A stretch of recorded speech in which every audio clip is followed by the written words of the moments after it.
सत श्री अकाल। आज मैं फ्लड रिलीफ के लिए कहाँ पे हम अपना कंट्रीब्यूशन दे सकते हैं उसके लिए वीडियो बना रही हूँ, क्योंकि कुछ मेरे फ्रेंड्स जो बाहर रहते हैं उन्होंने मुझे फ़ोन करके स्पेशली पूछा कि हम कैसे हेल्प कर सकते हैं। तो मुझे लगा कि सबके लिए ये यूज़फुल रहेगा, जो दिल्ली में भी हैं या जो बाहर भी हैं। उनके लिए जो मुझे समझ में आता है वो जो हमारे जितने भी ऐतिहासिक गुरुद्वारे हैं, जैसे नानक प्याऊ साहिब, बंगला साहिब, रकाबगंज, सीसगंज, दमदमा साहिब, बाला साहिब, उन सभी में एक बैनर लगा हुआ है और एक स्पेशल प्लेस बनी हुई है जहाँ पे ये सारी कलेक्शंस हो रही हैं। तो वो मैं एक वीडियो अलग से डाल रही हूँ, जिन लोग देख सकते हैं, लेकिन जो गुरुद्वारे जाते हैं उनको तो दिख ही जाएगा। जो नहीं जाते तो एग्जाम्पल के लिए मैं एक नानक प्याऊ का वीडियो डाल रही हूँ। उसमें आप देख सकते हैं कि जैसे ही हम सीढ़ियों से ऊपर आते हैं पार्किंग करके नीचे, तो लेफ़्ट साइड पे जूते रखने का, चप्पल रखने की जगह बनी हुई है, जोड़ा घर जिसको कहते हैं, और राइट साइड पर लंगर हॉल है। और लंगर हॉल के स्टार्टिंग में ही एक रूम स्पेशली इसको एलोकेट किया गया है, वहाँ पे बैनर भी लगाया गया है। और वहाँ से रोज़ गुरुद्वारों से ट्रक भर के ये सारी चीज़ें जाती हैं। मतलब कि जो लोग कैश देना चाहें उनके लिए भी पर्ची कटती है, जो लोग डायरेक्ट बैंक में देना चाहें उनके लिए वहाँ अकाउंट नंबर लिखा है। वो सारा मैं उस वीडियो में आपको दिखाऊंगी तो आपको क्लैरिटी और आ जाएगी। तो लोग चाह रहे थे कि हम देना चाहते हैं, पर लोग ये भी डरते हैं कि कहीं पता नहीं हम लोग कंट्रीब्यूशन करेंगे तो वो हमारा सही जगह पे पहुँचेगा या नहीं।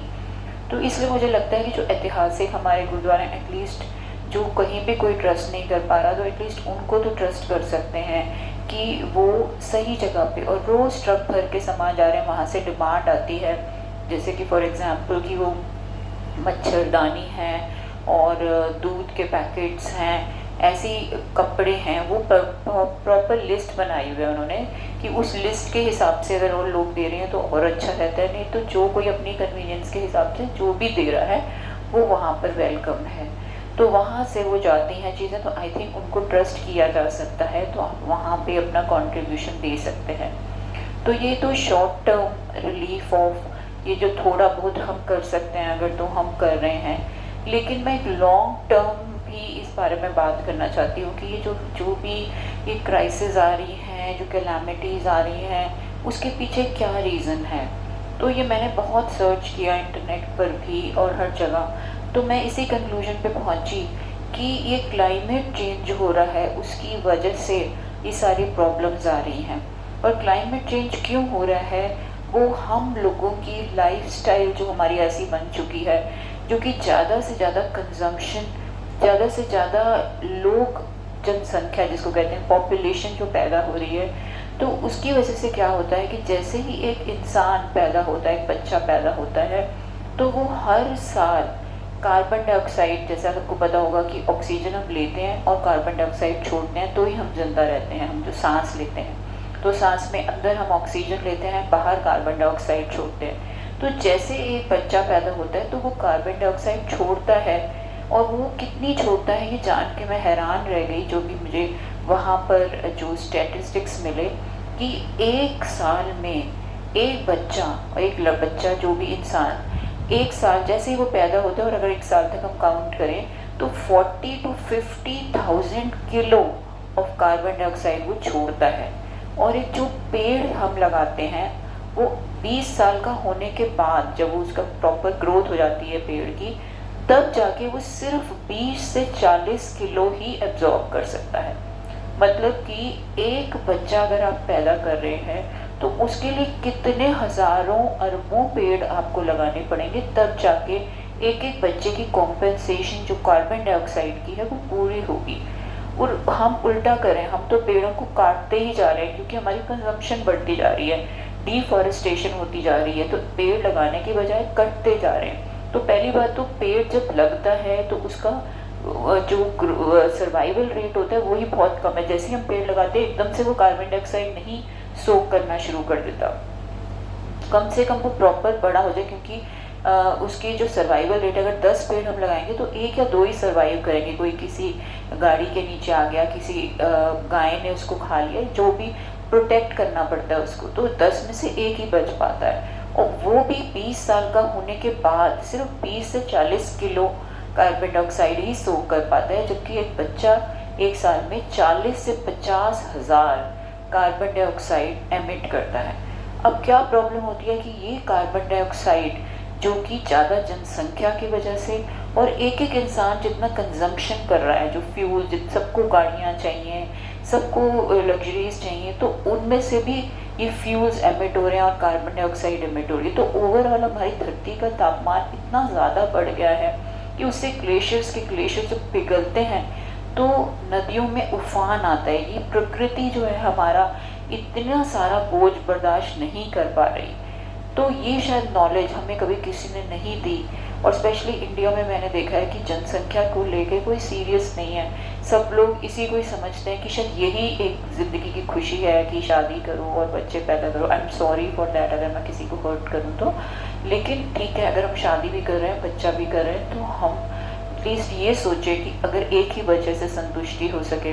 हालांकि धरती अभी तो बिल्कुल भी बर्दाश्त करने के स्थिति में नहीं है, जितना मैंने नेट से पढ़ा, और आप भी जाकर आप सारी ये इन्फॉर्मेशन ले सकते हैं कि ये एक्चुअली में सच है।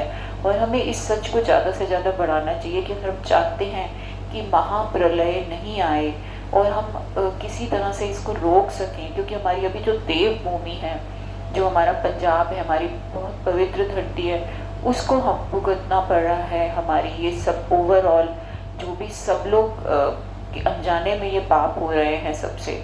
जैसे हमारे गुरुओं ने, हमारे गुरु अर्जन देव जी, गुरु तेग बहादुर जी, गुरु गोविंद सिंह जी ने, सबने इतनी सेक्रीफाइसेस दी हमारे लिए। ऐसी हमारी अब देवभूमि सेक्रीफाइस दे रही है हमारे लिए कि हम सही टाइम पे जाग सकें, हमारी आंखें खुल सकें, हम ज़्यादा से ज़्यादा इस मैसेज को स्प्रेड कर सकें कि ये पॉपुलेशन और कंजम्पशन दो ऐसी चीज़ें हैं जो हमें डिज़ास्टर की तरफ लेके जा रही हैं। तो अभी तो हम इमीडिएट ठीक है, हम रिलीफ के लिए जितना मदद करें, पर जो लोग उस सिचुएशन में फंसे हुए हैं उनको एक थोड़ी सी रिलीफ से बहुत ज़्यादा फ़ायदा तो नहीं होगा, लेकिन आगे के लिए अगर हम कुछ केयरफुल हो जाएं तो शायद हम आगे के जनरेशन्स को बचा सकें, अपने आप को बचा सकें।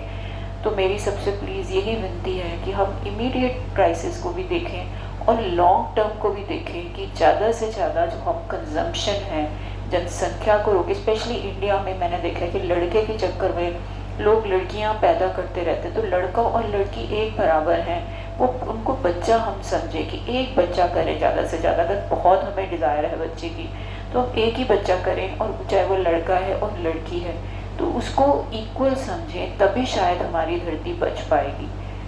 आई एम सॉरी टू से अगर मैंने किसी को भी ऑफेंड किया हो तो, अगर क्योंकि सबके अलग अलग बिलीफ सिस्टम्स होते हैं, तो अगर किसी कोई और तरीके से सोचता है, लेकिन मैं ये फैक्ट्स और सच्चाई बता रही हूँ जितना भी मैंने समझा है, क्योंकि मैं बस यही हमारी अरदास है प्रभु से, जगत चलंदा रख ले अपनी कृपा धार। बट प्रभु भी, गुरु भी हमारे कुछ नहीं कर सकते अगर हमारी हरकतें हम सही नहीं करेंगे, हम अपनी लाइफस्टाइल को ठीक नहीं करेंगे, हम कंजम्पशन पे ही ज़्यादा अपनी खुशी को निर्भर करेंगे, तो इस चीज़ का फिर ओवरऑल रिजल्ट बहुत ही बुरा हो सकता है।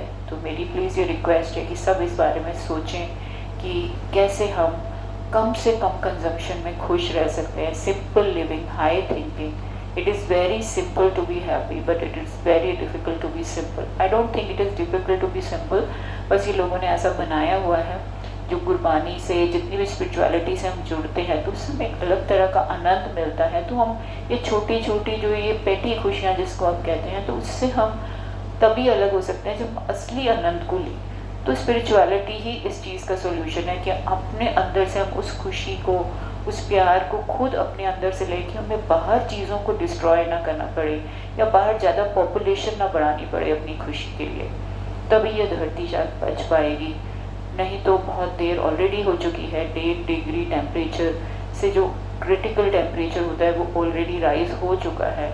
तो अगर प्रभु चाहेगा तो अगर सब ठीक हो सकेगा तो शायद अब भी ठीक हो जाए।